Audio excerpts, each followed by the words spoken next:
આ તરફ ભરૂચ જિલ્લા પંચાયતની કાહનવા બેઠક પર વિવાદ જોવા મળી રહ્યો છે। ભાજપ ઉમેદવારનું ફોર્મ રદ કરવા કોંગ્રેસે માંગ કરી છે। બે સ્થળે મતદાન યાદીમાં ઉમેદવારનું નામ હોવાને કારણે આ રદ કરવામાં આવે નામ તેવી માંગ કોંગ્રેસ તરફથી કરવામાં આવી છે। ત્યારે કોંગ્રેસે ફોર્મ રદ કરવા ચૂંટણી અધિકારીને રજૂઆત કરી હતી। ચૂંટણી અધિકારીએ વાંધા અરજી નામંજૂર કરી કોંગ્રેસે કોર્ટમાં જવાની ચીમકી પણ આપી છે। તો કોંગ્રેસે ફોર્મ રદ કરવા માટે ચૂંટણી અધિકારીને રજૂઆત કરી હતી અને ચૂંટણી અધિકારીએ વાંધા અરજી નામંજૂર કરી છે। કોંગ્રેસે કોર્ટમાં જવાની પણ ચીમકી આપી છે।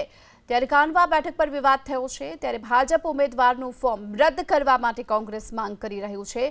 બે સ્થળે મતદાન યાદીમાં ઉમેદવારનું નામ હોવાનો આરોપ લગાવવામાં આવ્યો। આ તરફ ભરૂચ જિલ્લા પંચાયતની કાહનવા બેઠક પર વિવાદ જોવા મળી રહ્યો છે। ભાજપ ઉમેદવારનું ફોર્મ રદ કરવા કોંગ્રેસે માંગ કરી છે। બે સ્થળે મતદાન યાદીમાં ઉમેદવારનું નામ હોવાને કારણે આ